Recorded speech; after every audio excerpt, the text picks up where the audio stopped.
Bismillahirrahmanirrahim. Assalamualaikum warahmatullahi wabarakatuh. Alhamdulillah wa syukurillah wa la hawla wa la quwwata illa billah. Asyhadu an la ilaha illallah wahdahu la syarika lah wa asyhadu anna Muhammadan abduhu wa rasuluhu la nabiyya ba'dahu. Allahumma salli wa sallim ala Muhammadin nabiyil karim wa ala alihi wa sahbihi ajma'in. Amma ba'du. Kita melanjutkan ngaji kita pada pertemuan yang lalu tentang tanda-tanda kenabian, bukti-bukti kenabian. Kita sampai pada poin terakhir dari karakteristik kenabian. Kita menyebutnya dengan athamarat, produk, buah-buah hasil dari hadirnya seorang nabi, hadirnya seorang rasul. Jadi nabi rasul datang itu ada produk yang dilahirkan, dan produk yang khas, nggak ada yang bawa kecuali nabi, nggak ada yang bawa kecuali rasul. Dan dia menjadi bukti bahwa dia adalah nabi. Dia menjadi bukti bahwa dia adalah rasul. Apa yang kemudian kita mengenal dengan athamarat, produk-produk kenabian, produk-produk kerasulan. Apa produk kenabian? Yang ini nggak dibawa kecuali dia seorang nabi. Yang pertama, tauhid. Ini nggak ada yang musuh. Ini nggak ada yang musuh, ini nggak ada yang bawa kecuali dia berarti seorang nabi atau pewaris nabi, seorang rasul atau pewaris kerasulan. Ini yang khas dari kenabian, yaitu tauhid. Ini diungkap oleh Allah Subhanahu wa Ta'ala dalam satu ayatnya, A'udzubillahi minasyaitonir rajim. Bismillahirrahmanirrahim. Walaqad ba'athna fi kulli ummatin rasulan an i'budullaha wastanibu taghut. Gak ada satu umat, gak ada satu kaum kecuali pasti ada nabinya, kecuali pasti ada rasulnya. Gak ada satu umat pasti ada nabinya, pasti ada rasulnya, kata Allah. Apa yang dibawa oleh nabi, apa yang dibawa oleh rasul di tengah-tengah umat itu? Kata Allah, ani'budullah wastanibu taghut.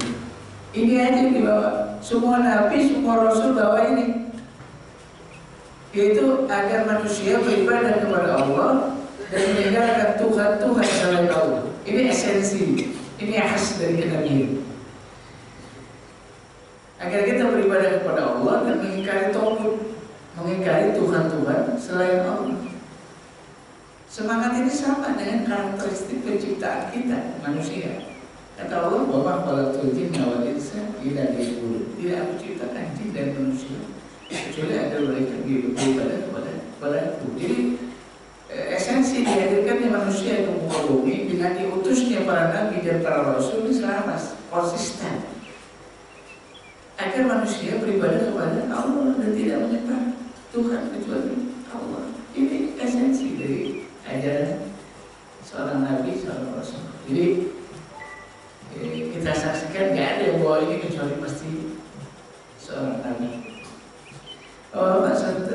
Ibu-ibu sekalian yang berbahagia, karena dalam Islam kita mendapatkan bahwa tauhid ini menjadi hal yang sangat penting, menjadi paling utama dan pertama yang harus dipahami oleh kaum muslimin. Kenapa? Karena ini akan punya dampak terhadap seluruh kerangka keislaman. Sholatnya, puasanya, zakatnya, hajinya, dan seluruh amalnya akan sangat tergantung dengan tauhid yang dia punya. Kalau sholatnya dengan sholatnya tidak mengantarkan pada ani'budu wa wastanibu taghut, dia kehilangan esensi sholatnya. Sholatnya harus bisa nganterin dia sampai pada menyembah Allah dan meninggalkan Tuhan-Tuhan selain Allah.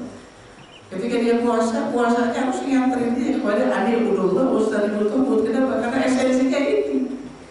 Jadi kalau ada orang puasa, ada orang sholat, tapi nggak tambah tauhidnya, nggak murni tauhidnya, jadi kehilangan esensi dari ibadah itu. Apalagi haji. Haji salamnya aja sudah bernuansa tauhid. Allahumma labbaik la syarika. Ya Allah, haji ria lagi, haji sum'ah lagi, haji pengen dilihat lagi, haji pengen dikenang lagi, haji pengen disebut-sebut lagi. Dia kehilangan esensi dari tauhid. Jadi semua ibadah yang kita lakukan harusnya nganterin ke sini. Jadi kalau ada ibadah tapi nggak bikin kita jadi bertauhid, sekali lagi kita kehilangan esensi dari ibadah. Karena memang di bawah cuma satu, adik bulur, wastanibut tauhid. Muaranya ujungnya itu harusnya pada adik bulur, wastanibut tauhid. Nyembah Allah dan ingkari Tuhan selain Allah. Karena dalam Islam syirik jadi dosa yang sangat besar, dosa yang tidak terampuni. Kalau dia beramal amalnya nggak diterima, kalau dia mati dia masuk neraka. Ya Allah Subhanahu wa taala berfirman dalam ayat yang lain, "Innallaha la yaghfiru an yushraka bihi wa yaghfiru ma duna dzalika liman yasha." Sungguhnya Allah tidak pernah mengampuni dosa syirik, dan Allah mengampuni dosa selain syirik itu terhadap Allah terhadap orang yang Allah kehendaki. Ini esensi yang pertama. Semua nabi, semua rasul membawa tauhid. Ini aja. Sehingga dalam satu riwayat Rasulullah SAW pernah bertanya, "Ma haqqullah 'alal 'ibad, ma haqqul 'ibad 'ala Allah?" Apa hak Allah atas hambanya dan apa hak hamba atas Allah? Ketika bicara tentang hak Allah atas hambanya, Rasulullah mengatakan, "Hendaklah kamu mentauhidkannya." Jangan juga jamaah. Hendaknya kamu mentauhidkannya. Ini yang esensi soalnya. Jadi seluruh kerangka kehidupan kita harusnya bermuara ke sini. Bagaimana kita bisa menjadi hamba Allah dalam pengertian yang sesungguhnya dan mengingkari Tuhan selain Allah. Itu esensi. Apa hak Allah atas hambanya? Kata Rasulullah, hendaknya kamu beribadah kepada Allah dan tidak menyekutukan Allah dengan satu Allah. Itu aja disebut dalam hadis. Gak ada turunannya, gak ada penjelasan yang lain. Setelah itu apa hak hamba atas Allah? Kalau hambanya sudah mentauhidkan Allah, lalu hak hamba apa? Kata Rasulullah, hambanya akan dijauhkan dari azab, hambanya akan dimasukkan ke dalam surga. Ini esensinya. Jadi seluruh kerangka kehidupan kita, seluruh kerangka ubudiyah kita, ibadah kita itu harusnya nganterin kita kepada tauhid. Orang yang menyuarakan dakwah, orang yang menyuruh dakwah, orang yang ngajak kepada Allah juga harus nganterin semuanya kepada tauhid. Ustadznya, kiainya, ulamanya, semuanya harus nganterin kepada tauhid. Jangan sampai datang, jangan sampai ke ustadznya, berhenti ke ustadznya. Nanti jauh, nanti takjub, nanti wijahiyah, kultus individu. Ustadznya pengen disanjung, ustadznya pengen dipuji. Jangan, yang dipuji Allah, yang disanjung Allah. Ini penting. Karena kata Allah Subhanahu wa taala, firman Allah dalam ayat yang lain, "Maka nabi basyarin ayatiullah kitab balhum ahmadullah. Tsumma yaqulu lin-nas kunu ibadati min dunillah, walakin kunu rabbaniyina bima kuntum tu'allimuna al-kitab wa bima kuntum tadrusun." Kata Allah, enggak pantas ada orang dikasih ilmu, dikasih hikmah, dikasih kenabian, lalu orang itu berkata kepada manusia, "Kunu ibadati min dunillah, sembahlah aku di samping Allah." Enggak pantas kalau begitu. Terus harusnya bagaimana? Orang yang dikasih ilmu, dikasih hikmah, dikasih kenabian, orang ini akan berkata, "Kunu rabbaniyina bima kuntum tu'allimuna al-kitab wa bima kuntum tadrusun." Maka hendaklah kamu menjadi penyembah Allah. Terus didudukin semuanya. Gak ustadznya, gak jamaahnya, semuanya harus nanti kepada tauhid. Jangan sampai berhenti di ustadznya, karena senang ustadznya, sampai takjub, sampai putuskan sedemikian rupa, nanti kayak orang Yahudi sampai nggak bisa bedain ini ustadznya bukan Allah, ngikutin ustadz apa ngikutin Allah, jadi nggak bisa bedain, ngikutin ulamanya apa ngikutin Allah, jadi nggak bisa bedain. Kalau udah disebut alim, kalau udah disebut ulama, udah selesai. Enggak juga, ulamanya dia manusia, punya kelemahan, bisa salah, bisa. Sehingga nggak harus ngilangin daya kritis kita jadi nggak kritis. Kalau udah disebut ulama nggak kritis, kalau udah disebut ulama hilang akal sehat, nggak dipakai. Nah, harus tetap sehat, harus tetap kritis karena ulama orang juga.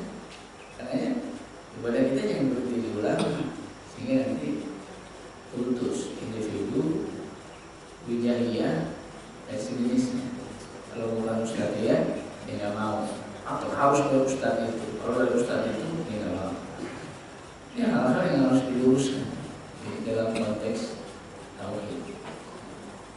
Kenapa? Karena kita ngambil pelajaran besar dari orang-orang Yahudi, orang-orang Nasrani. Mereka melakukan syirik ketika mereka menjadikan ulama-ulama mereka sebagai Tuhan. Ulamanya jadi Tuhan, nabinya jadi Tuhan, nabinya diangkat jadi Tuhan, ulamanya jadi Tuhan. Itu orang Yahudi, itu orang Nasrani. Kenapa bisa begitu? Kata Allah, waqalatil Yahud Uzair ibn Allah, waqalatil Nasara al-Masih ibn Allah. Orang-orang Yahudi berkata Uzair anak Allah. Orang-orang Nasrani ikut-ikutan orang-orang Yahudi. Dia ngambil sunnah orang Yahudi. Apa? Isa anak Allah. Kenapa?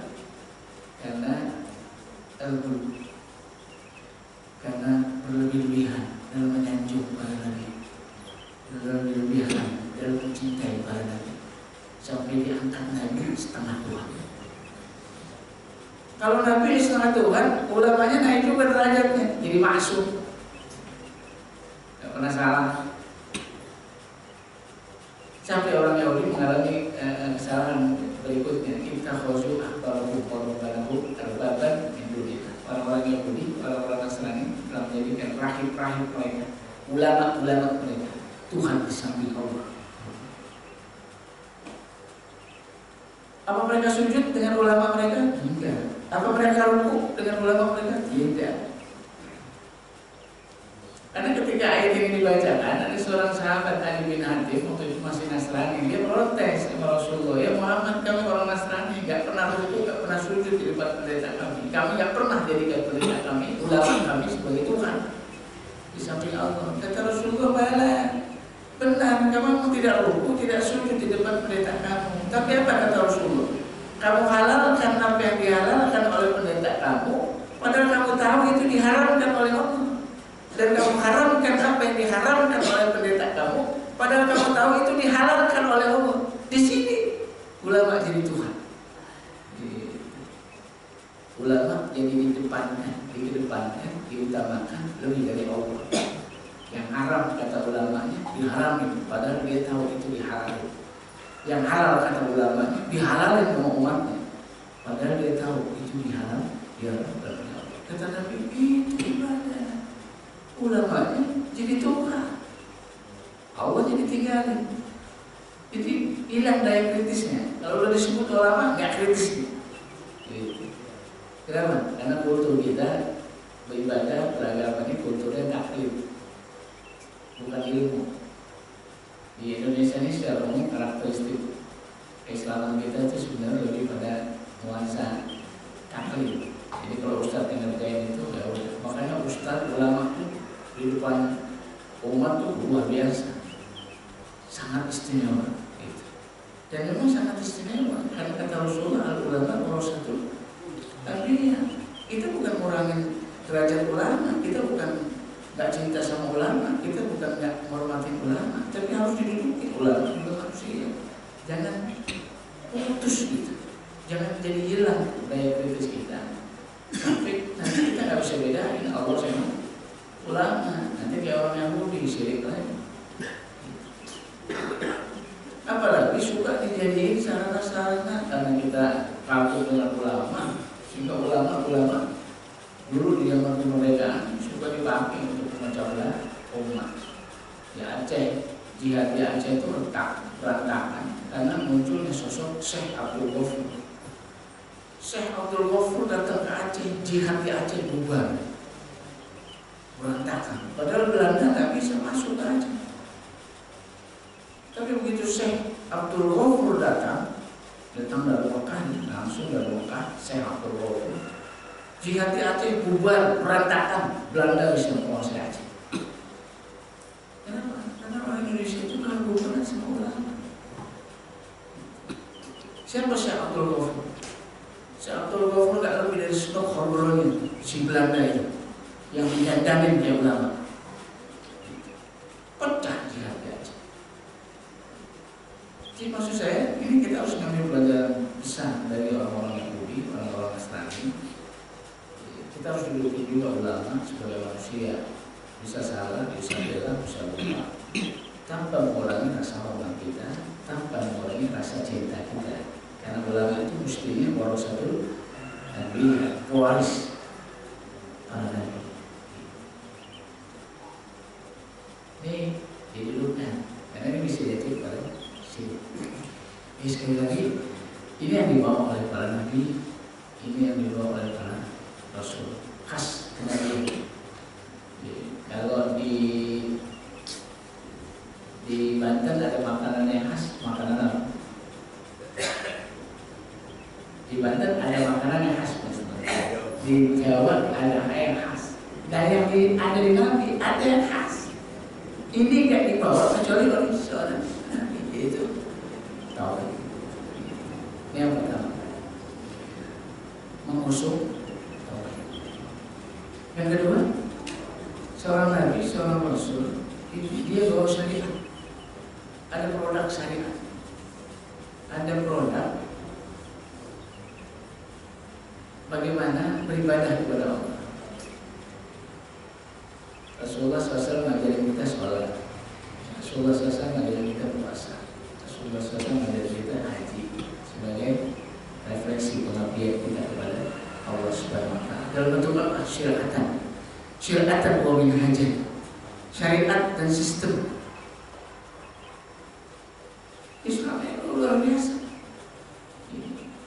Khususnya Islam yang dibawa oleh Rasulullah SAW itu luar biasa. Syariatan wa minhajan, syariat yang dibawa oleh Rasulullah SAW ini syumuliyah, lengkap, utuh. Mulai dari urusan wudu, urusan air, urusan ke belakang. Bahkan kalau bahas toharoh itu bab paling panjang.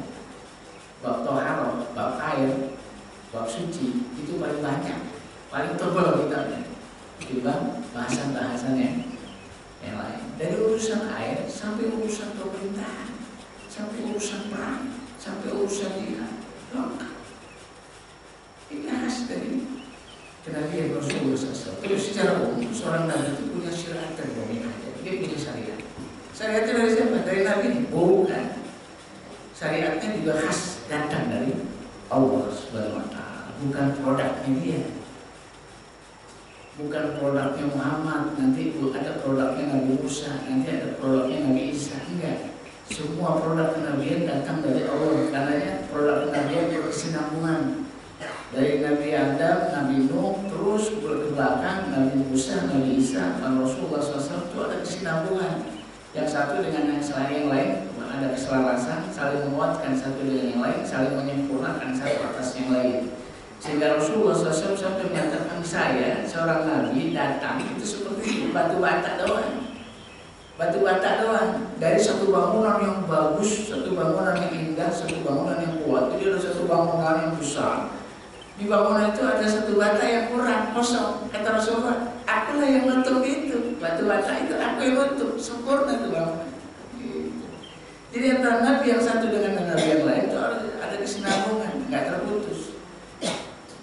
Kehadirannya aja diberitakan oleh nabi sebelumnya. Nabi sebelumnya, kalau nabi mau datang berikutnya, itu nabi sebelumnya udah cerita tentang nabi yang akan datang. Gitu. Sehingga satu atas yang lain saling selaras, menguatkan satu atas yang lain, menyempurnakan satu atas yang lain. Itu nabi syariat dan syariat Rasulullah melengkapi semua syariat yang ada. Makanya Allah akmaltu lakum dinakum. Hari ini aku sudah sempurnakan nikmat agama bagi kamu. Karena nggak usah ada aturan lain mesti. Yang Islam sudah lengkap. Dia bisa ngatur urusan kita, dunia kita, akhirat kita, masa hari ini, masa depan kita, semuanya jadi cover oleh Allah dan Rasul. Khas ajarannya datang dari Allah, bukan dari nabi-nabinya, bukan dari rasul-rasulnya. Kalau rasul satu, rasul yang lain punya ajaran masing-masing, nanti bentrok satu atas yang lain. Ini enggak. Yang ada saling menyempurnakan satu atas yang lain sampai sempurna di tangan Rasulullah SAW dan isi Allah. Dari Allah, iya. Ini juga bagian dari keimanan. Syariat kita datang dari Allah, bertumpu pada dua sumber, Quran dan Sunnah. Bertumpu pada dua sumber, Quran dan Sunnah. Dan ini datang dari Allah, bukan buatan Muhammad, bukan rekayasa sahabat, bukan buatan tabi'in atau tabi'in. Tapi khas datang dari Allah. Sekedar sebuah gambaran aja bahwa syariat ini memang benar-benar datang dari Allah. Mari kita lihat sejenak. Apa mungkin apa yang ada hari ini buatan Muhammad? Rasanya tidak mungkin. Kenapa? Rasulullah SAW sejak kecil sudah tinggal ayahnya, bahkan nggak ketemu sama ayah. Ibunya 2 tahun berikutnya juga nyusul meninggal. Padahal dua orang ini paling kuat pengaruhnya terhadap seorang anak. Ini dua orang ini diwafatkan sama Allah agar tidak ada kesan. Nanti orang akan mengatakan begitu Muhammad bikin ajaran baru, orang akan mengatakan itu sih diajarin sama Pak Abdullah, itu sih agamanya Bu Aminah. Jadi bapak ibunya disingkirin sama Allah agar tidak mengesankan bahwa Muhammad ini bisa begini karena bapaknya, Muhammad bisa begini karena diajarin ibunya. Ada ditutup semua peluang. Karena bapak ibunya paling kuat pengaruhnya terhadap anak. Sampai Rasul mengatakan seorang anak itu dilahirkan dalam badan fitrah. Nanti bapaknya lah, ibunya lah, tuh disebut tuh bapaknya lah, ibunya lah. Apakah dia akan jadi orang Yahudi, apa dia akan jadi orang Nasrani, apa dia akan orang jadi Majusi? Dia disebut siapa? Bapaknya lah, ibunya lah. Ini pengaruhnya kuat. Karena pengaruhnya kuat, nggak pengen Allah memberikan kesan bahwa ini buatan Pak Abdullah, buatan Bu Aminah, diasuh sama Pak Abdullah, diasuh sama Bu Aminah, disingkirin sama Allah. Bapaknya diwafatin, ibunya diwafatin, selesai. Tapi bisa kayak begini orang. Oh berarti bukan bapaknya, bukan. Oh kakek, enggak, kakeknya sebentar. Nggak mungkin kakeknya ngajarin bisa kayak begini. Oh yang melamar pamannya, berarti ini produk pamannya, ini pamannya yang ngajarin. Enggak, pamannya sama Rasulullah bentrok pada akhirnya, nggak ketemu. Pamannya sama Rasulullah nggak sepaham pada akhirnya, karena pamannya tetap dalam kekufuran. Sementara Rasulullah ngajak pamannya untuk tetap Islam. Berarti dia ajaran pamannya bukan, pamannya juga bukan. Apa ada guru? Nggak ketemu guru. Tidak ada satu orang pun yang didapati ngajarin Rasulullah SAW. Atau dia pernah keluar kota, pernah 2 kali. Itu juga berapa hari, dagangan Khadijah. Nggak mungkin berapa hari jadi kayak begini produknya. Khas. Nggak Yahudi, nggak ke Nasrani-Nasranian, nggak ke Yahudi-Yahudian, nggak ke Romawi-Romawian, nggak ke Persi-Persian, nggak ke Cina-Cinaan. Walaupun ada hadis sama katakan belajar sampai ke negeri Cina. Nggak ke Cina-Cinaan, nggak ke India-Indian. Apa yang dibawa oleh Rasulullah khas, unik, asli, original, datang dari Allah SWT. Jadi kan ini buatan Muhammad. Apalagi didapati Rasulullah umi, nggak bisa baca, nggak bisa bisa bikin produk kayak begini, nggak mungkin. Nggak mungkin ini buatan Muhammad. Sehingga ini udah dibuktiin sama orang-orang Quraisy seperti itu. Seorang dokter di Quraisy itu udah buktiin. Kalau model kita kelas dokter, dia membuktiin bahwa yang dibawa Muhammad itu benar-benar dari Muhammad atau bukan. Dia saksikan, dia dengerin Quran, dia baca, apa dia bilang? Ini bukan sihir. Soalnya waktu itu sihir lagi hebat-hebatnya. Kata dia, ini bukan sihir, saya tahu sihir, saya ahlinya sihir. Dibilang syair, dia bukan syair. Saya ahlinya syair. Quran itu kan benar. Kalimat demi kalimat, kata demi kata, terutama yang sedemikian rupa, indahnya, enak dibaca, enak didengar, padat isinya. Terpulang. Kata si tokoh Quraisy ini bukan syair, bukan syair, bukan syair, bukan sihir. Tapi juga bukan buatan Muhammad. Saya tahu banget siapa Muhammad. Dari lahir sampai gede kayak begini dia tahu Muhammad siapa. Sampai kesimpulannya apa? Oh, ini datang dari Tuhan nih, Muhammad. Itu udah tidak Rasulullah SAW. Nggak mungkin orang kayak begini dibuat oleh Rasulullah. Oleh sahabat nggak mungkin lagi, nggak mungkin lagi. Tapi nggak mungkin lagi. Ini original. Silahkan bertanya. Seorang Nabi akan membawa syariat dan syariatnya khas datang dari Allah, tidak ke Yahudi-Yahudian, tidak ke Nasrani-Nasrani, tidak ke Romawi-Romawi, tidak ke Persia, khas Islam. La syarqiyah wa la gharbiyah, tidak ke barat-baratan, tidak ke timur-timur, tapi datang dari Allah, Islam. Hanya Islam. Karena salah juga kalau mengatakan Islam ini Arab. Sehingga kita perlu merevisi hal-hal terkait dengan kearaban disesuaikan dengan kultur kita. Gitu. Oh, ini salah banget. La syarqiyah wal gharbiyah, enggak ke timur, enggak barat, enggak ke barat-baratan, enggak ke timur-timuran. Saya katakan enggak ke Yahudi-Yahudian, enggak ke Nasrani-Nasrani, enggak ke Arab-Araban. Orang Arab aja aneh, begitu datang Islam Arab aneh. Bagaimana mungkin kita bilang dari Arab? Apa yang diajarin Nabi itu aneh. Jilbab begitu turun orang Arab aneh. Wanita-wanita muslimah begitu turun jilbab aneh. Suruh tutup aurat aneh. Kenapa? Orang Arab nggak tutup aurat. Gimana mungkin jilbab katanya dari Arab? Orang Arab itu nggak kenal jilbab sebelum Islam turun. Jadi ini yang khas dari risalah Muhammad. Ini bukan sekedar Arab karena Muhammad Rasulullah orang Arab, bahasanya bahasa Arab. Kenapa bahasa Arab paling bagus? Grammarnya, tata katanya, susunan katanya, keindahannya lewat bahasa Inggris. Emang dipilih sama Allah bahasa Arab karena dia bahasa yang paling bagus. Yang kedua, bawa syariat. Ini produk Nabi. Di Nabi harus ada syariat yang dibawa. Kalau nggak ada syariatnya, bukan Nabi. Kenapa? Karena ini produk. Yang ketiga, seorang Nabi, seorang Rasul itu menghasilkan profil pendukung, profil pengikut, profil kader.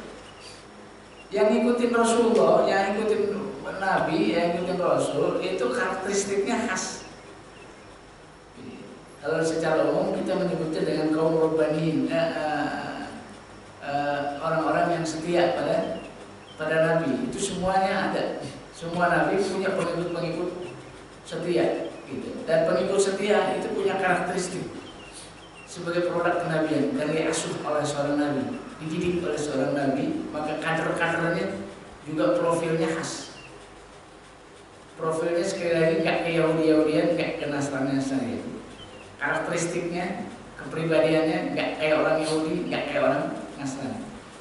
Ini disebut oleh Allah Subhanahu Wa Taala. Kalau soal profil pengikut Muhammad itu disebut oleh Nabi, oleh Allah Subhanahu Wa Taala dalam satu ayatnya. Muhammad itu Rasulullah, walaupun ma'ahu asyidda wal kufar wa kama bainahum tarahu ruk'an sujadan yabtaguna fazlan min Allah wa ridwana simahum fi wujuhihim min athari sujud. Dari mathaluhum fi Taurat wa mathaluhum fil Injil.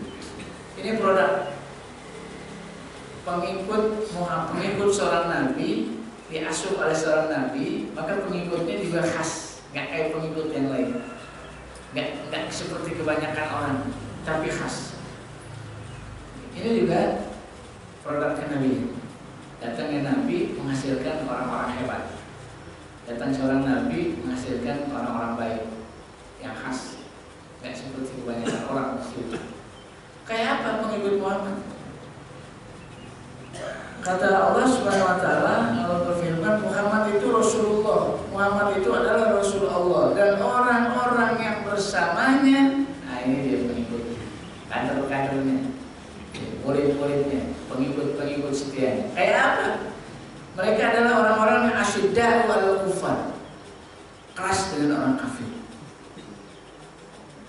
Ruhama bainahum, berkasih sayang sesama mereka. Tarawhum ruk'an sujadan yabtaguna fadlan min Allah wa ridwan simahum fi wujuhihim min athari sujud. Kamu akan melihat pengikut Muhammad itu adalah orang-orang yang senantiasa rukuk dan sujud. Yang mereka lakukan itu semata-mata hanya mengharapkan keridhaan Allah. Simahum fi wujuhihim min athari sujud. Bahkan bekas-bekas sujud mereka nampak di wajah-wajah mereka. Apa kata Allah? Dzalika mathaluhum fit Taurat wa mathaluhum fil Injil. Begitulah gambaran mereka di dalam kitab Taurat, begitulah gambaran mereka dalam kitab Injil. Orang-orang Yahudi, orang-orang Nasrani itu udah tahu banget karakteristik pengikut Muhammad. Dia kenal banget pengikut Muhammad tuh begini, asyidda wal kufar ruhama bainahum tarawhum ruk'an sujadan. Itu yang khas dari pengikut Muhammad. Jadi kalau kita mau jadi pengikut Muhammad, kita harusnya begini. Harusnya begini. Kalau kita mau dapat syafaat Rasulullah SAW, kita harusnya begini. Karena ini pengikut Muhammad. Dan ini sudah dipromosikan oleh Allah dalam kitab Taurat, dalam kitab Injil. Ini khas banget. Apa? Asyiddah wal kufar, keras sama orang kafir. Sama orang kafir keras. Wah ini nggak toleran begini. Dan dianggap nggak toleran. Bukan masalah nggak toleran, ini produk iman. Orang beriman membenci sama kekufuran. Kalau saya nih, saya contohin yang sederhana aja. Saya senang sama orang ini, saya cinta sama orang ini.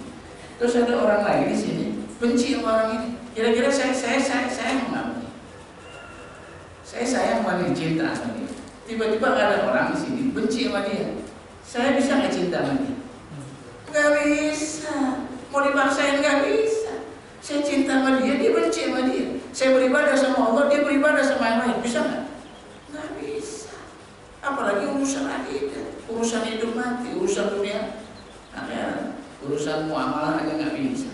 Bermuamalah aja biasa, urusan bermuamalah. Saya senang sama orang ini, terus ada orang benci sama orang ini, bisa nggak saya dapat sama dia?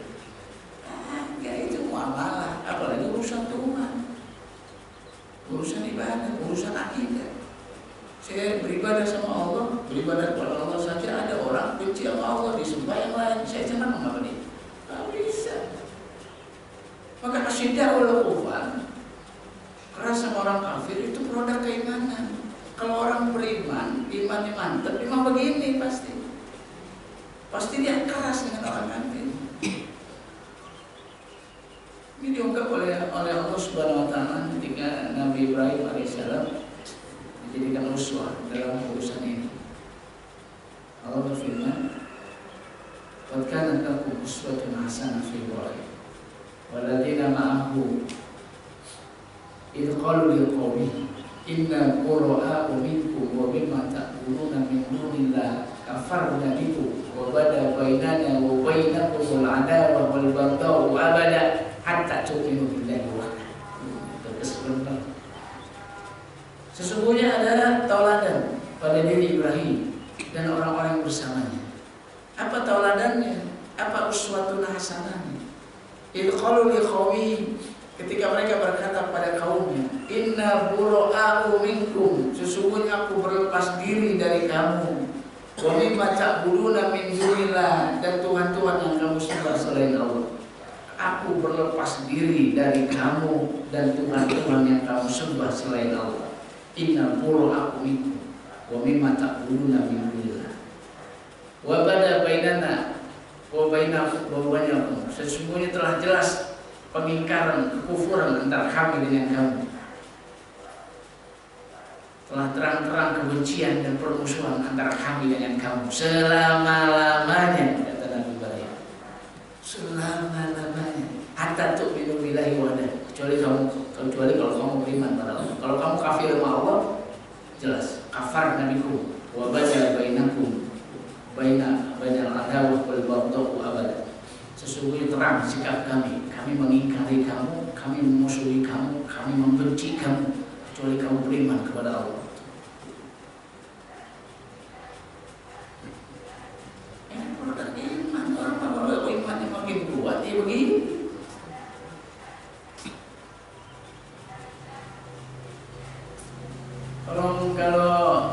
Kalau masih sayang sama orang kafir, dipertanyakan. Karena kata Allah, la tajidu qauman yu'minuna billahi wal yawmil akhir yuwadduna man hadda Allah wa rasulahu walau kanu aba'ahum aw abna'ahum aw ikhwanahum aw ashiratahum ulaika kataba fi qulubihim iman. Gak ada kamu menemukan satu kaum yang beriman sama Allah, beriman sama hari akhir, kemudian berkasih sayang dengan musuh-musuh Allah. Beriman sama Allah, beriman sama hari akhir, tiba-tiba berkasih sayang dengan musuh-musuh Allah. Gak ada. Walaupun musuh-musuh Allah itu bapak-bapak mereka, anak-anak mereka, kerabat-kerabat mereka, anak-anak bapak-bapak aja, bapak-bapaknya, anak-anak mereka, saudara-saudara mereka. Kalau dia musuh Allah, nggak cinta, nggak ada cinta. Nggak ada orang cinta, orang beriman sama Allah, beriman sama hari akhir, terus berkasih sayang dengan musuh-musuh Allah, orang-orang yang kufur kepada Allah, nggak ketemu. Kan ada yang mengatakan, ya Ustaz, kita kan benci sama kekufuran yang bukan sama orangnya. Kalau lihat ayat ini, sama orangnya.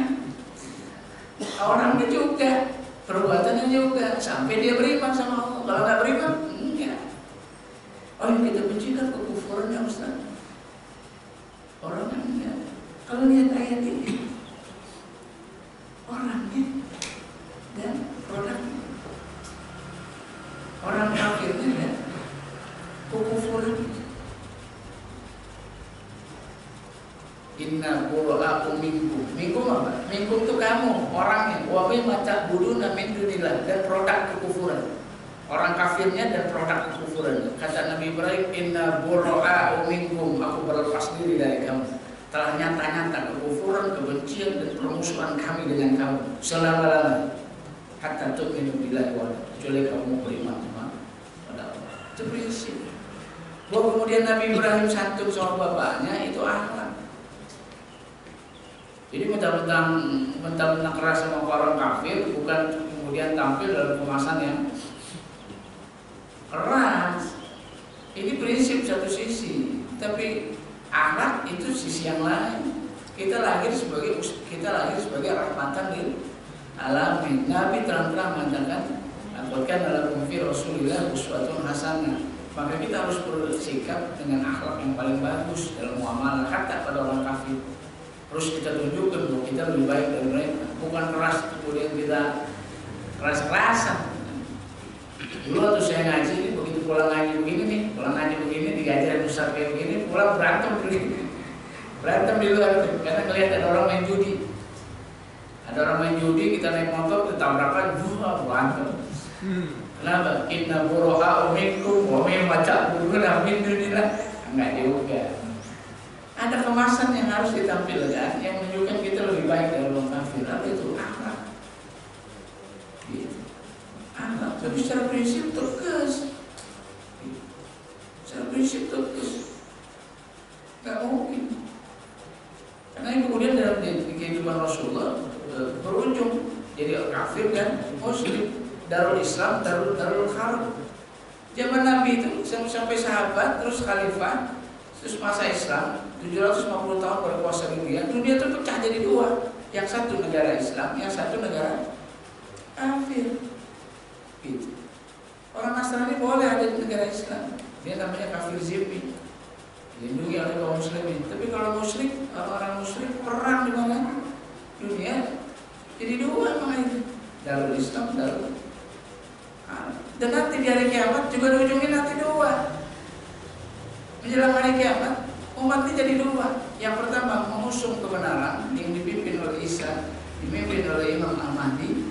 Imam Mahdi, ada Pak Imam Mahdi? Ada lagi ngopi. Dipimpin oleh Imam Mahdi, dan yang kedua dipimpin oleh Dajjal. Nanti dunia juga pecah jadi dua. Yang satu kepada kebenaran, yang satu kepada kebatilan. Mau disatuin nggak bisa. Kata Allah, wala talbisul haqqa bil batil wa taqtumul haqqa wa antum ta'lamun. Jangan coba-coba nyampurin, nyamain, nyatuin antara hak dengan batil. Nggak bisa. Dengan alasan aku nggak ketemu. Rasulullah SAW beriman pada Allah, orang kafir beriman bukan pada Allah. Rasulullah SAW nggak boleh ngajarin, nggak boleh minum khamar, orang kafir minum khamar. Rasulullah SAW ngajarin kita nggak boleh berzina, orang kafir berzina. Rasulullah SAW melarang kita berjudi, orang-orang kafir berjudi. Bisa nggak ketemu? Ada ketemu, mau diapain juga nggak ketemu. Mau dipaksa-paksain, ramah-ramah, gandeng-gandeng, nggak ketemu. Yang satu minum khamar, yang satu ngaji.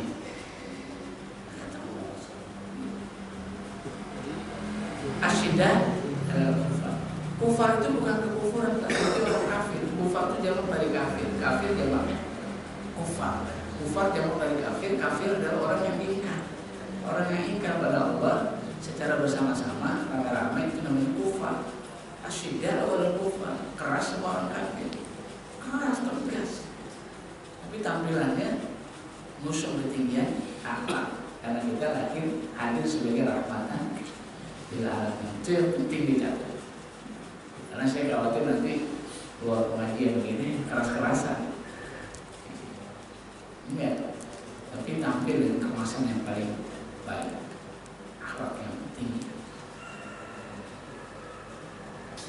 Ruhama ubainahum, sebaliknya umat Muhammad saling berkasih sayang, cinta mencintai satu atas yang lain. Kata Rasulullah, kalbunyan seperti satu bangunan. Kalbunyan yasudu ba'du ba'du, seperti satu bangunan yang satu dengan lain saling menguatkan. Ini umat Muhammad bersatu, solid, saling cinta mencintai. Gibah nggak ada, namimah nggak ada, fitnah nggak ada, nggak kepake. Fitnah di tengah-tengah kaum muslimin nggak kepake. Gibah di tengah-tengah kaum muslimin nggak kepake. Kenapa? Mereka saling mencintai karena Allah. Umat-umat orang Yahudi, orang Nasrani tahu banget umat Muhammad solid. Jadi kalau Muhammad ribut, orang Yahudi akan mengatakan itu bukan umat Muhammad. Umat Muhammad tidak begitu. Umat Muhammad itu ruhamau bainahum, saling mencintai satu atas yang lain, saling menguatkan satu lain, seperti bangunan. Di riwayat yang lain terjasa di luar seperti satu tubuh, sakit satu, yang lainnya ikut sakit, susah satu, ikut semua, susah, senang satu, senang semua. Soalnya nggak mudah diprovokasi, nggak mudah diadu domba, nggak mudah dipecah belah. Tuh umat Muhammad, kenapa? Mereka saling mencintai satu dengan yang lain. Kalau kita mau jadi umat Muhammad, mestinya begini: keras dengan orang kafir, cinta dengan orang. Ya pasti cinta. Tuhannya sama, sholatnya sama, ruku sujudnya sama, di masjid yang sama, ruku bareng, sujud bareng, sujud sama. Tapi masa nggak bisa cinta? Masa nggak bisa cinta? Tuhannya sama, nabinya sama, kitabnya sama, agamanya sama, rukunya sama, sujudnya bareng lagi di satu masjid bareng. Masa nggak bisa cinta? Kalau nggak bisa cinta, dipertanyakan iman. Paling enggak hangat. Kalau ketemu salaman, assalamualaikum, saling mengucapkan salam, bisa ngobrol bareng, akrab, duduk bareng, ngaji bareng. Itu muslim. Di kita tuh apa? Ibadah tuh egois banget. Padahal ngajarin ibadah itu ngajarin kita peduli. Agama tuh ngajarin kita peduli, sholat tuh ngajarin kita peduli. Tapi realitanya kita sholat egois banget. Ada orang sholat dari rumah sampai sini, sholat terus pulang aja lagi, nggak salaman, nggak ngobrol, nggak ngomong, pulang aja lagi. Udah salah, datang lagi ke masjid, pulang aja lagi. Kagak dianggap banget kita, kagak dianggap banget. Datang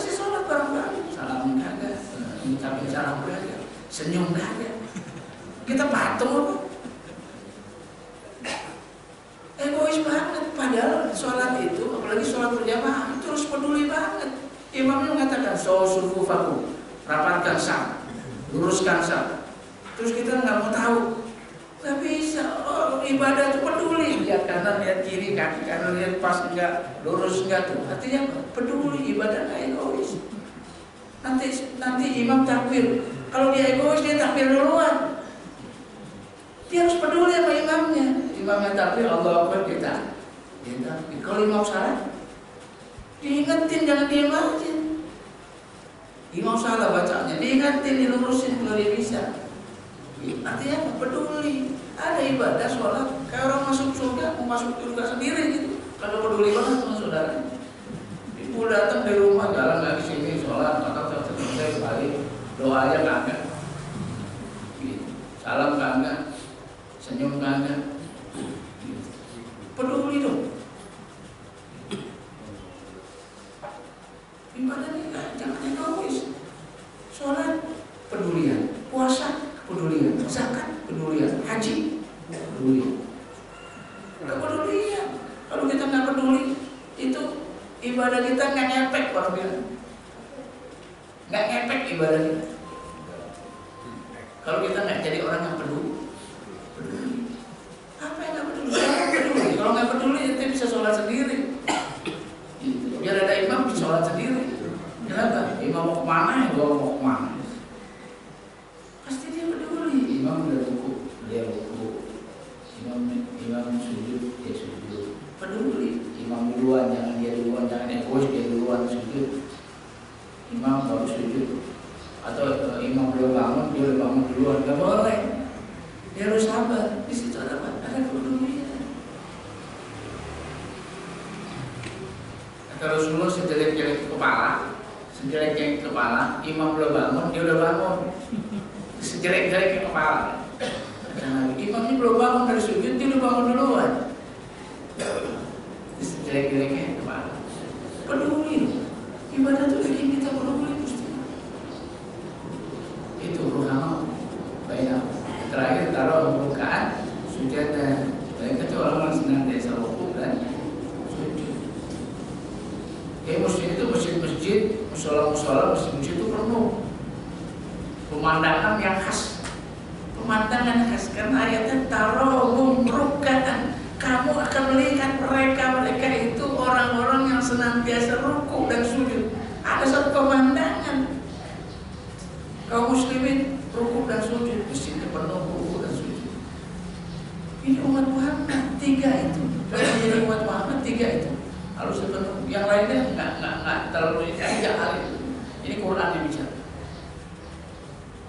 Kalau mau pakai gamis silakan pakai gamis, nggak pakai gamis nggak apa-apa. Ada yang mau pakai jenggotan. Kalau nggak jenggotan juga nggak apa-apa. Kalau pakai peci silakan pakai peci, nggak pakai peci juga nggak apa-apa. Dia sunnah. Jenggot itu sunnah. Tapi kalau nggak jenggotan, dia jadi bukan umat Muhammad, nggak juga. Ini yang khas asyidah oleh kufar, ruhama ubainahum, tarohum rukkaan sujud. Dan ini nggak bisa ditiru sama orang kafir. Kalau gamis bisa ditiru sama orang kafir, jenggot bisa ditiru sama orang kafir, peci bisa ditiru sama orang kafir. Tapi 3 ciri khas ini nggak bisa orang kafir tiru kita. Itu hanya khas umat Muhammad. Tapi yang jenggot itu tumbuh dirawat aja. Kenapa? Ya ini ibadah. Ya sunnah Rasulullah SAW. Mau pakai peci ya lebih rapi, lebih khusyuk dalam ibadah silakan. Mau pakai gamis silakan. Tapi yang esensi adalah asyidah wal kufar, ruhama ubainahum, tarohum rukkaan sujud. Ini yang disebut oleh Allah dalam Quran sebagai ciri khas dari pengikut Rasulullah. Jadi produk Nabi. Nabi melahirkan pendukung-pendukung yang khas kayak begini. Berapa tadi? 3. Tapi kepanjangan jadi bingung berapa? 3. Tauhid, syariat, umat. Tauhid, syariat, umat. 3. Jadi kita ada 10 nih. Jadi pertemuannya nggak kelar kayaknya hari ini. Saya menyebut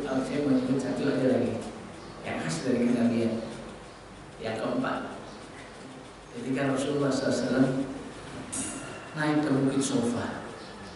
Naik ke Bukit Sofa dan Rasul mengatakan, ya Bani Fulan, ya Bani Fulan, ya Bani Fulan, hai suku anu, hai suku anu, suku anu, dipanggil semua suku. Rasulullah naik ke Bukit Sofa. Karena Rasulullah yang memanggil semua suku datang, nggak ada yang nggak datang. Kalau kepala suku dia nggak bisa datang, pasti yang dia mutus utusannya. Kenapa? Karena Muhammad yang bicara, pasti urusannya penting. Semuanya datang. Dan Rasul berkata, kalau sekiranya saya katakan di balik bukit ini ada pasukan musuh berkuda, pasukan berkuda yang ingin menyerang kamu, apa kamu percaya? Semua suku mengatakan kami percaya. Oh, ini khas banget. Kami percaya, kata mereka. Kenapa? Karena kami nggak pernah mendapatkan kamu berdusta. Kata Rasulullah SAW, saya membawa berita yang lebih dahsyat, lebih besar dari sekedar pasukan musuh. Saya membawa berita tentang hari akhir, hari kiamat, hari kebangkitan. Baru kelihatan siapa yang benar, siapa yang enggak. Waktu itu Abu Lahab marah-marah. Ya Muhammad, tabban laka, alihada jama'tana. Ya Muhammad, celaka kamu. Apa gara-gara ini kita dikumpulin? Marah banget. Sampai turun ayat Allah, tabbat yada abi lahab wa tab. Bukan Muhammad yang celaka, tapi Abu Lahab. Ini yang khas dari Abu Lahab. Di sirah nggak sebut Abu Lahab. Di sirah itu disebut ciri-cirinya. Rambutnya putih, sebahu, matanya jelek. Abu Lahab itu khas dari Abu Lahab, rambutnya putih, sebahu, matanya jelek. Itu ada di mana aja Muhammad ada, pasti orang itu ada. Orang itu ada, selalu ada. Setiap Rasulullah dakwah, setiap Rasulullah ngaji, pasti orang itu ada. Nggak pernah absen. Kalau itu suka ngaji, nggak suka absen ngaji, suka nggak datang ngaji. Orang ini nggak pernah absen kalau Muhammad ngaji. Itu disebut yang rambutnya putih, matanya jelek. Nggak disebut di sirah itu Abu Lahab. Orang tahu itu Abu Lahab karena khas banget, ciri khas. Ciri-cirinya itu khas banget. Bahkan dia menjadi penceramah kedua. Setelah Rasulullah SAW ceramah, maka Abu Lahab ceramah. Selalu begitu. Jadi kalau kemarin ada Ustaz Abu Somad, ada Nasir, Makir Nasir, nah kalau ini Rasulullah habis itu Abu Lahab. Dia penceramah kedua. Dia selalu kedua, nggak pernah pertama. Abu Lahab itu penceramah kedua, nggak pernah pertama. Kalau Rasulullah ada, itu selalu Rasulullah yang pertama. Bukan masalah hormatin nggak hormatin, karena nggak mungkin yang kedua, yang pertama. Karena isinya pasti harus yang kedua. Apa yang diceramain Abu Lahab? Setelah Rasulullah SAW ceramah, Abu Lahab ceramah. Apa isinya? Jangan dengerin Muhammad. Itu ceramahnya. Gitu. Itu Abu Lahab.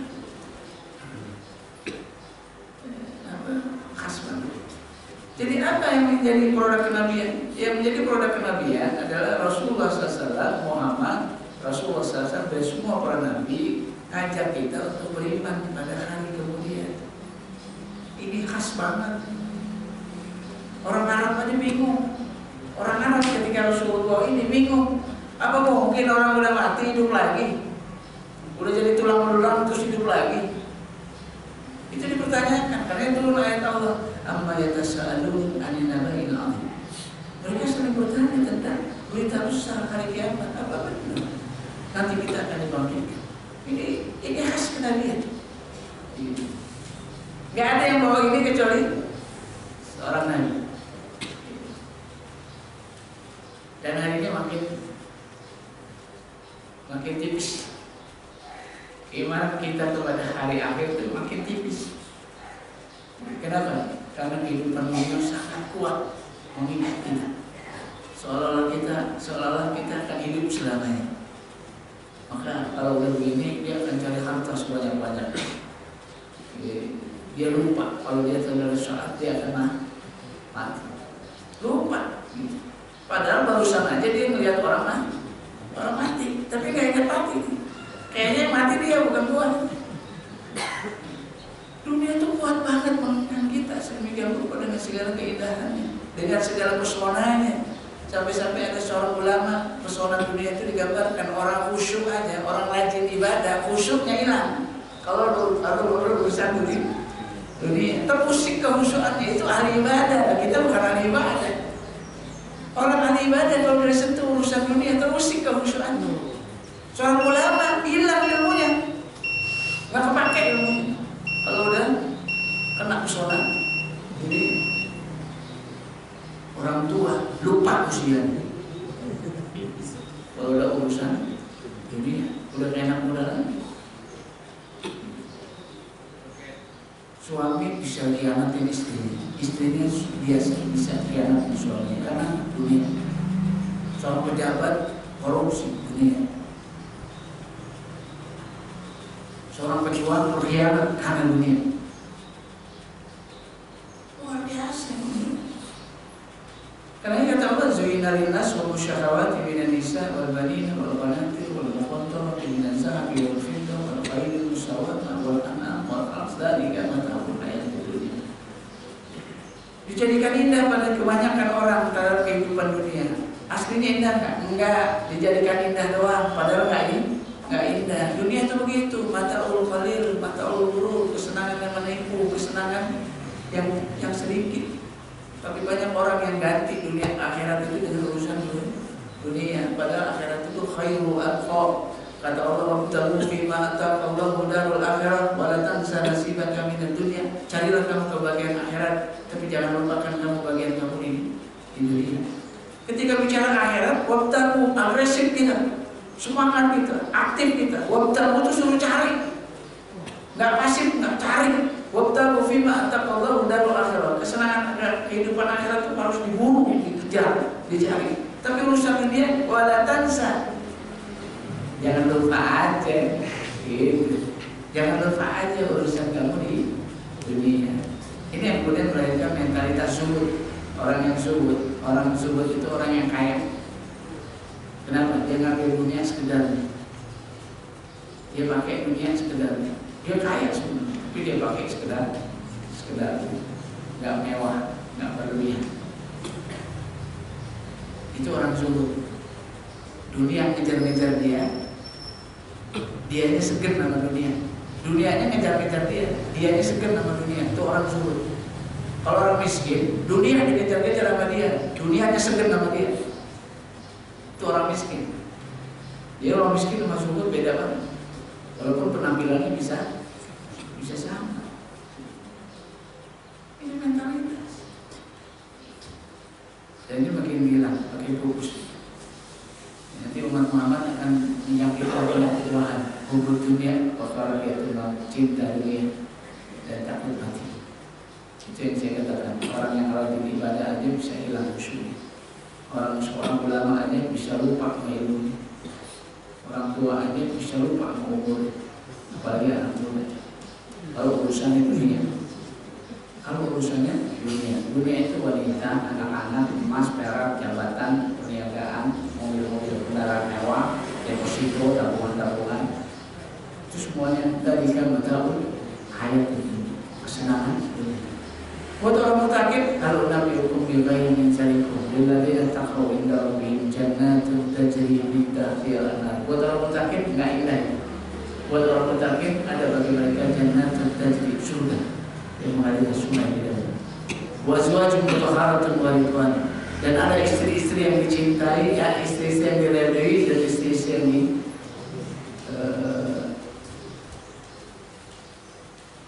diridhoi dan dicintai oleh Allah. Dua hal ini ada. Buat saya pembetulan. Karena jangan tukar akhirat kita ya. Jadi ini ajaran Nabi. Ini semua Nabi mengingatkan ini. Itu jangan lupa. Ini 4 hal. Dan yang kita terusin nih pertemuan berikutnya karena waktu juga. Silakan mungkin ada 1-2 hal yang di sharing. Mungkin ada waktu. Saya silakan. Alhamdulillah, saya kembali berdoa yang akan menyampaikan tausiahnya pagi ini masih terkait masalah ciri-ciri kenabian. Banyak hal yang kita dapatkan pagi ini, tentunya semuanya untuk meningkatkan keimanan dan persatuan kita beramal baca. Sebelum kita jawab, ada pengumuman dari Ketua DPM dipersilakan. Bismillahirrahmanirrahim. Assalamualaikum warahmatullahi wabarakatuh. Para jamaah sekalian, ada beberapa hal yang perlu kami sampaikan. Pertama, besok kita akan kedatangan tamu, yaitu dari badan milik Islam yang bergerak di bidang musibah, yaitu ACT. Salah satu pengurusnya akan datang ingin memperkenalkan diri dan sekaligus penggalangan dana untuk Palu dan Lombok. Dan kegiatan itu setelah kajian Ustadz Sabri, yaitu tentang tahsil. Yang kedua, pengumuman yaitu dalam rangka pembangunan renovasi kita, di atas ada 12 tiang yang akan kita lapisi dengan granit, dan satu tiang itu memakan biaya kurang lebih Rp700.000 untuk bahannya. Maka bagi para jemaah yang akan berpartisipasi dalam tiang-tiang di atas sejumlah 12 tiang, silakan berhubungan dengan Pak Haji Imam Mahdi. Demikian yang dapat kami sampaikan. Mudah-mudahan lagi kami mengharapkan kehadiran Bapak-Bapak besok, khususnya dalam penggalangan dana musibah Palu dan Donggala. Demikian yang dapat kami sampaikan. Assalamualaikum warahmatullahi wabarakatuh. Mohon maaf jika ada salah. Assalamualaikum. Baik, barangkali ada pertanyaan tadi. Satu, ada lagi. Baik, dua, tiga. Ya. Assalamualaikum warahmatullahi wabarakatuh. Robi, dan istri Uri, Abdul Muhammad Sani, Roni, Amal. Jadi waktu zamannya Isa alaihissalam itu yang mengatakan anak Allah itu hanya para rakyat dan ahlul kitab saja. Tapi Isa alaihissalam sendiri pernah membantah. Ini dibuktikan surat Al-Maidah ayat 117.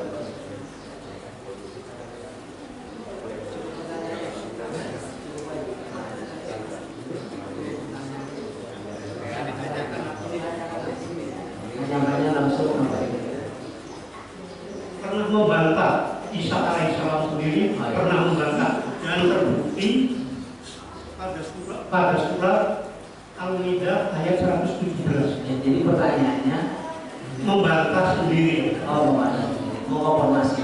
Makasih Ustaz. Ya, sudah. Saya tertarik terus kalimat terakhir Ustaz tadi, bahwa harta itu hanya tadi kita mengejar akhirat, bumi itu hanya kita ingat kita hidup di dunia. Saya teringat dengan beberapa waktu yang lalu mengenai Ustaz yang mengajak sedekah dengan tujuan dapat memperkaya jamaahnya. Nah, itu dibantah oleh Ustaz di Jawa Barat, Ustaz Tidian, bahwa itu ajarannya itu salah. Bahwa kita bersedekah itu tidak mencari untuk kita bertambah harta kita, tapi hanya untuk mencari ridha Allah, mencapai surganya Allah. Nah, mohon pendapatnya Ustaz Muhammad. Terima kasih. Assalamualaikum warahmatullahi wabarakatuh. Satu lagi ya.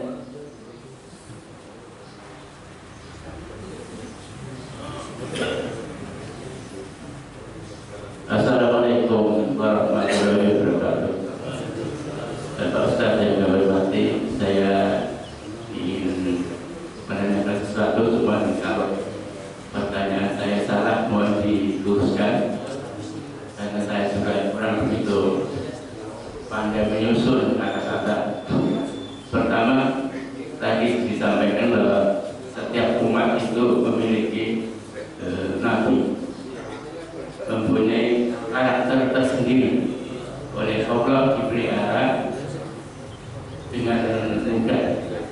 Tetapi yang ingin saya tanyakan itu tentang agama Kristen, Katolik dan Kristen. Kalau menurut pengetahuan kita bahwa mereka mempunyai nabi yaitu Nabi Isa, Nabi Isa.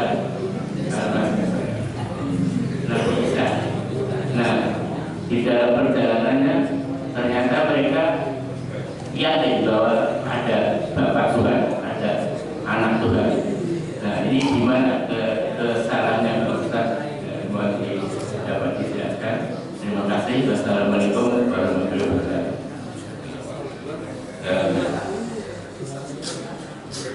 Bismillahirrahmanirrahim. Jadi memang fenomena Nabi Isa ini hujahnya kalau di Quran datang dari Nabi Isa sendiri. Karena Allah Subhanahu wa taala mempertanyakan, kenapa kamu suruh? Apa kamu minta agar kamu disembah? Kata Nabi Isa, ya Allah, engkau maha tahu. Masa saya minta disembah? Kira-kira begitu bahasanya. Masa saya minta disembah? Engkau lebih tahu. Gitu. Jadi kalau Nabi Isa kemudian jadi disembah, itu bukan umatnya Nabi Isa, tapi umatnya. Makanya kalau kita lihat redaksi ayatnya, kalau diterusin kalimat redaksinya, itu kadang-kadang dikatakan oleh Allah, ittakhadhu ahbarahum wa ruhbanahum arbaban min dunillah. Atau wa qalatil yahud Uzair ibn Allah wa qalatil nasara al-masih ibn Allah. Dzalika qauluhum bi afwahihim. Jadi ada klarifikasi juga sebenarnya Allah. Apa kata firman Allah berbunyi, orang-orang Yahudi pernah menjadikan Uzair anak Allah, orang-orang Nasrani menjadikan Isa anak Allah. Kata Allah, dzalika qauluhum bi afwahihim. Allah perlu klarifikasi. Kata Allah, itulah kalimat yang keluar dari mulut-mulut mereka, bukan dari Allah. Kenapa? Karena ada kebiasaan orang Yahudi, pendeta Nasrani itu dikit-dikit mengatakan haza min indillah, haza min indillah. Ini datang dari Allah, ini datang dari Allah. Apa itu urusan dijadiin Tuhan? Allah perlu klarifikasi. Dari qauluhum bi afwahihim.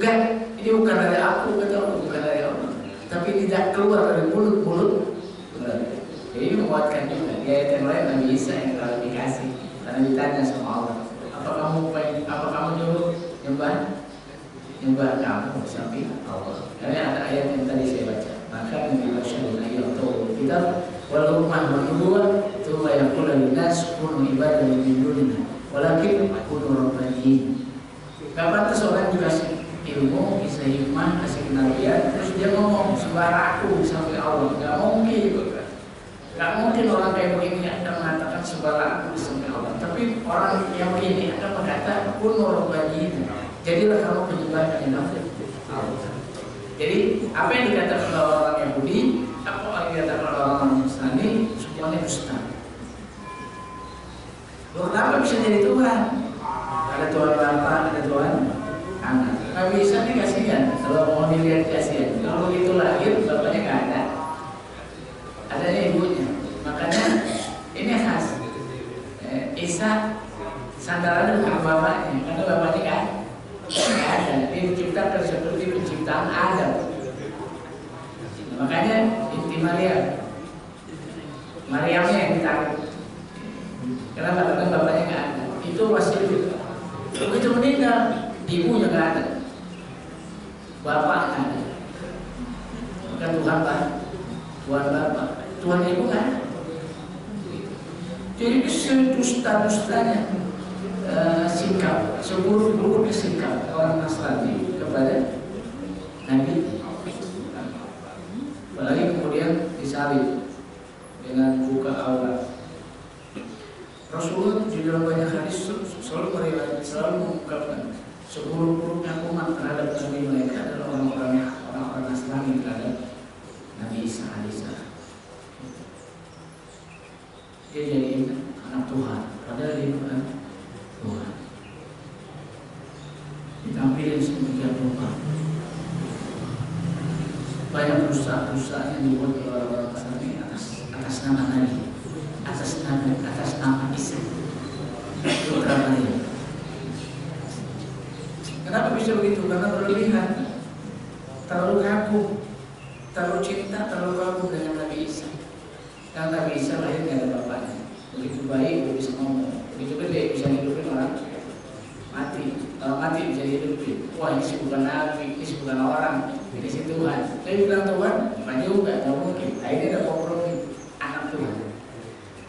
Konsepnya sama dengan setengah dewa.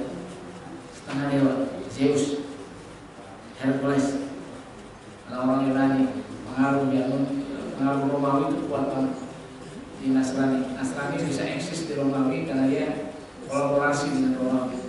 Maka muncul konsep setengah Tuhan, bukan setengah Tuhan di Nasrani, tapi anak Tuhan.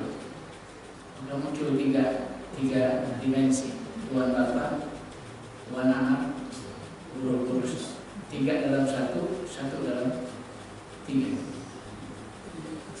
Ini Allah terbilang, laqad kafara alladziina qalu innallaha thalithu tsalatsa. Telah kafir orang yang mengatakan Allah dari satu dari yang tiga, tiga dari yang satu. Di surat Al-Maidah. Telah kafir orang yang mengatakan Allah itu satu dari tiga dan tiga dalam satu. Karena kekaguman, karena kagum berlebihan. Makanya kita diminta nggak boleh kagum berlebihan. Hatta dengan Rasulullah SAW jangan berlebihan, nanti jadi syirik. Cinta berlebihan nanti jadi syirik. Tadi sifatin Nabi Muhammad dengan sifat-sifat ketuhanan, syirik. Sampai kagumnya sama Rasulullah, sampai hebatnya Rasulullah, jadi kayak Tuhan Rasulullah. Bukan, Rasulullah tersebut Rasul. Bahwa sudah diperdebatkan tuh bacaan Ya Rabbi bil Mustafa, Ya Rabbi bil Mustafa. Kalau Ya Rabbi bil Mustafa nggak masalah, tapi kalau Ya Rabbi bil Mustafa jadi makanan. Karena jadi Tuhan tuh, jadi tawasul, jadi kultus banget Muhammad. Ya Rabbi, Ya Rabbi Mustafa, ya Tuhan yang Muhammad, selesai. Tapi kalau Ya Allah dengan nama Muhammad, wah ini jadi masalah. Tambah video jadi urusan. Walaupun kata orang-orang yang baca itu bilang, oh ini manjas, ini cuma hiasan, ini cuma syair, indah-indahnya doang. Tapi orang yang serius ini bahaya secara etika. Karena Rasulullah jadi wasilah, jadi tawasul dengan menyebut nama Nabi, doa jadi lebih istijabah dengan nama Nabi, doa lebih dikabulkan. Kalau nggak pakai nama Nabi, doa nggak istijabah. Jadi karena Nabi tawasul nggak boleh. Jadi kekaguman sampai diungkap Rasulullah nurun fawqa nur. Muhammad itu cahaya di atas segala cahaya. Allah nurun fawqa nur. Allah cahaya di atas segala. Sama dong. Begini. Jangan berlebihan. Kalau baca kitab Barzanji itu banyak pujian pada Rasulullah. Pujiannya kelewatan. Jadi sama kayak puji Allah. Nah, ini kalau mau dicermati bisa jadi sini. Kenapa? Karena kagum ya. Karena kagum. Itu kalau lihat sebab. Dan yang terakhir kaitan dengan zakat, dengan sedekah biar kaya. Ini rasanya bukan domain kita, bukan area kita. Bicara masalah jadi kaya apa enggak. Karena yang punya harta bukan kita, Allah. Jadi kalau kita fokusnya malah hitung-hitungan duitnya, wah ini salah banget. Kalau kita infak nanti diganjar 700 kali lipat. Coba Pak nanti kasih 1000, nanti tunggu 700.000 bulan depan. Enggak begitu ceritanya. Udah Pak, pokoknya gini, nggak usah khawatir, tenang aja. Ntar 700 kali lipat, kagak juga. Itu domainnya Allah. Makanya Allah mengatakan wallahu yudha'ifu liman yasha wallahu wasi'un alim. Kalau Allah mau, Allah bisa kasih lebih dari 700 kali lipat. Lah kita batasin 700 kali lipat jadi kecil. Lepas aja udah, jangan 700 kali lipat. Kenapa? Karena Allah yudha'ifu liman yasha. Allah bisa kasih lebih dari itu. Nah kalau kita batasin 700 kali lipat, miskin kita. Jadi sedikit, padahal Allah bisa lebih kasih dari lebih dari itu. Karena jangan main di situ. Jangan main di situ, mainnya di ikhlasnya. Gitu. Makanya di ujung ayatnya, Allah yudha'ifu liman yasha wallahu wasi'un alim. Itu ada catatannya. Allah itu maha luas karunia-Nya dan Allah akan kasih ke orang yang ikhlas. Alim, Allah tahu yang ikhlas mana yang nggak ikhlas. Mana hati-hati, wasi'un alim. Allah maha luas karunia-Nya dan Allah alim. Allah tahu mana yang ikhlas, mana yang nggak ikhlas. Di ujung ayatnya dikasih kalimat itu. Gitu. Jadi kunci katanya jangan ngomong domain itu, karena itu domainnya Allah. Kalau ngasih bapaknya itu urusan Allah. Tapi juga jangan takut dengan sedekah jadi miskin. Jangan takut juga. Makanya urusan sedekah itu menarik. Wa mimma razaqnahum yunfikun. Dan terhadap rezeki yang Allah berikan, kamu infakkan. Bukan yunfikun mimma razaqnahum. Yang didulu itu Allah sebagai Razik. Wa mimma razaqnahum yunfikun. Dan terhadap rezeki yang aku berikan, kata Allah, kamu infakkan. Artinya apa? Allah sebagai Razik. Allah ingin dikedepankan. Ente punya uang gara-gara aku. Ente punya harta gara-gara aku. Jadi kalau ente sedekahin, gak usah lebay juga. Itu bukan harta kamu, tapi dari aku. Jadi orang infak tuh kalau ngasih jangan merasa kurang hartanya. Kenapa? Bukan duit dia. Kalau hartanya hilang jangan merasa sedih. Bukan duit dia juga. Makanya kalau ngasih jangan bangga. Karena ada orang ngasih jadi bangga, jadi merasa lebih tinggi daripada yang dikasih. Padahal itu masalah teknis. Allah ngasih duit ke dia, bukan ngasih ke dia. Katanya begitu ngasih jangan merasa hilang, jangan merasa bangga. Begitu hilang jangan merasa sedih. Ini pentingnya beriman pada hari kemudian itu begini. Kalau dapat kesusahan jangan lama-lama sedihnya. Kenapa? Karena kalau susah pasti sebentar. Dunia itu sesaat. Jadi kalau susah jangan sedih banget. Kenapa? Susahnya sebentar. Susahnya sebentar. Dunia mata qalil sesaat. Sebentar banget dunia. Hidup di dunia itu sebentar banget. Jadi kalau susah, kita cukup sabar, nanti ada hasilnya yang bagus. Kenapa? Karena sebentar. Dunia itu sebentar. Kalau dapat kesenangan, jangan sok. Kenapa? Sebentar juga. Mau jadi pejabat, mau jadi orang kaya, sebentar. Kayak orang mimpi. Kita meninggal selesai. Itu kayak orang bangun tidur. Katanya kalau susah jangan putus asa, sabar aja. Kenapa? Karena sebentar, nggak lama. Dunia itu nggak lama. Kalau dapat kesenangan juga jangan ujub, jangan sombong. Kenapa? Sebentar juga. Itu dimensi iman kepada hari akhir itu sampai tingkat itu. Walaupun saya katakan nggak ada orang sedekah jadi miskin, nggak ada. Terus kita mengatakan Pak jangan banyak sedekah Pak, nanti jadi miskin. Tetangga saya banyak sedekah jadi miskin, nggak ada cerita itu. Yang ada tambah kaya emang. Tapi kekayaannya jangan kita yang hitung. Sehingga ada sahabat yang bawa emas, modal mandir kata istrinya, bang mau ngapain bang? Ini saya bingung. Kenapa? Harta kita kenapa tambah banyak? Jadi dia sedih karena hartanya tambah banyak. Kalau kita kan sedih kalau hartanya tambah kurang. Kalau sahabat kagak, hartanya tambah banyak, nangis dia. Kenapa? Kok jadi tambah banyak? Kenapa dia harta banyak? Kata sahabat ini, demi Allah, nggak ada orang yang dikasih harta sebanyak ini kecuali pasti dia hatinya lalai dari mengingat Allah. Kalau harus jadi lalai mengingat Allah, ngapain juga dikasih harta banyak? Makanya dia galau, begitu harta banyak galau dia. Kenapa? Karena bisa melalaikan dari mengingat Allah. Makanya kata istrinya, udah Pak, gampang kalau begitu sih, kasih aja ke orang. Ada berapa Pak? Ada 4.000 dinar. Bagi-bagi semua. Habis. Itu sahabat. Habis itu miskin lah. Yang nggak didapetin miskin. Kaya aja deh. Makin sedekah, makin kaya. Tapi jangan main di kekayaannya. Terus kita hitung-hitung harta yang salah. Itu bukan domain kita. Itu domain Allah. Karena Allah Razik, Allah yang maha, Allah yang memberi, Allah yang punya, Allah yang berhak ngasih ke orang yang berhak dapat, dan Allah yang akan kasih ke orang yang dapat. Allah wasiun, Allah maha luas karunia-Nya. Tapi diberikan ke siapa? Diberikan ke orang-orang yang ikhlas. Gitu. Sehingga dimensinya apa yang aku sudah berikan buat Allah, bukan minta apa yang Allah berikan buat saya. Apa yang aku berikan buat Islam, apa yang aku berikan buat umat, apa yang aku berikan buat dakwah, bukan apa yang dakwah sudah berikan ya saya, bukan. Tapi dimensinya memberi, bukan meminta. Tapi ini kali kelamaan, jadi kelamaan. Lagi Sudah ternyata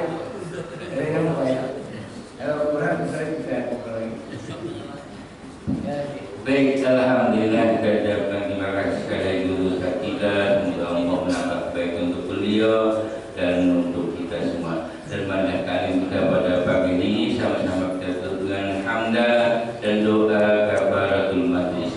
Alhamdulillah rabbil alamin. Subhanakallahumma wa bihamdika asyhadu